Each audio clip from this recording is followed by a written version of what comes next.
am from a small town in northern Michigan called Alpena, Michigan. It's a small industrial town in the Midwest. It's fairly slow, and you would probably describe it as a very typical Midwestern small town. How do I feel about illegal Mexican workers? I don't have a positive view of that. No, I believe that that's illegal, and there are laws, and what's illegal is illegal, and it's not either morally correct or ethically correct.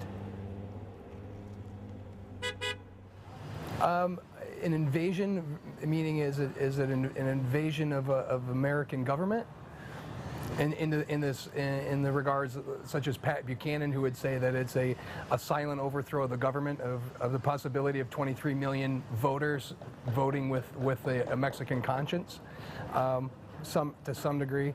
Do I feel like it's an invasion of the American worker? Certainly, you know, to say that, where I've heard some people in the upper echelon of American society say that that the Mexican immigrants or illegal immigrants are taking jobs that Americans would not choose to have, I believe is an incredibly false statement. For instance, I have a client who employs, he owns a construction company, and he employs a good portion of his employees are Mexican employees, those of which that learn English he pays $10 more an hour to. Those who do not speak English earn $10 less an hour. Granted, he's paying a good wage. I don't know that he's taxing any of those people or that he's paying taxes on any of those people.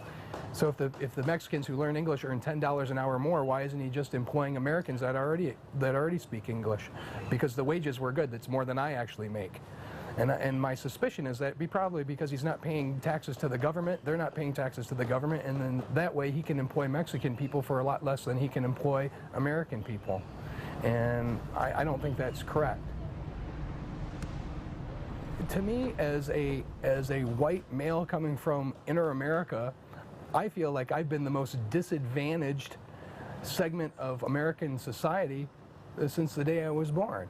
So it irritates me, it frustrates me, it makes me angry that I struggle personally to find employment and to pay for my housing and to work many hours of the day all my life to try and support myself.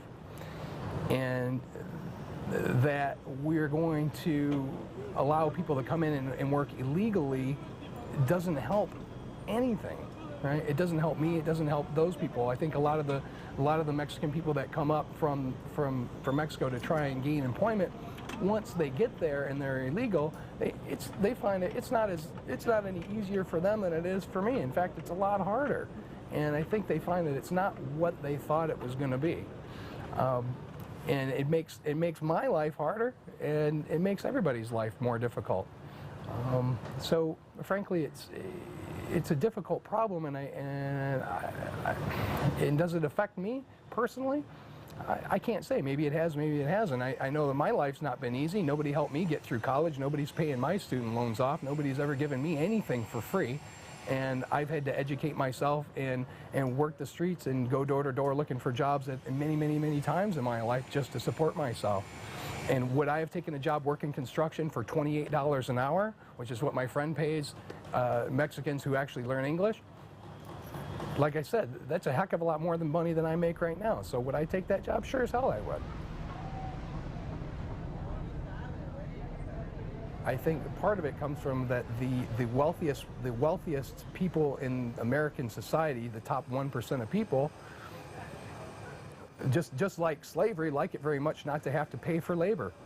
And unfortunately, those are the people that control the dollars that go to elect the people that run our country. And it behooves them to have cheap labor, right? Is it good for the American society as a whole? No, it's not good for the American society as a whole. Absolutely not. Right? But greed-driven decision-making never is. So why it doesn't happen, I don't know. I'm hoping it changes shortly, because it's not an issue which is good for either country.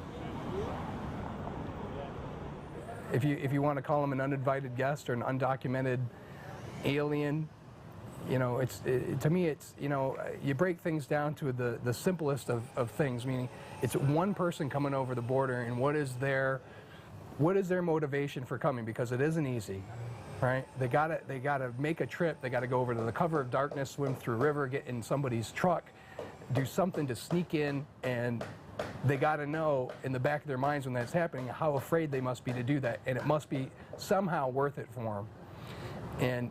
And I think that in order to solve the problem, you have to get at the root of what's happening in that individual's mind to cause them to make that decision to do that. Why do they want to leave? I don't know why they want to leave.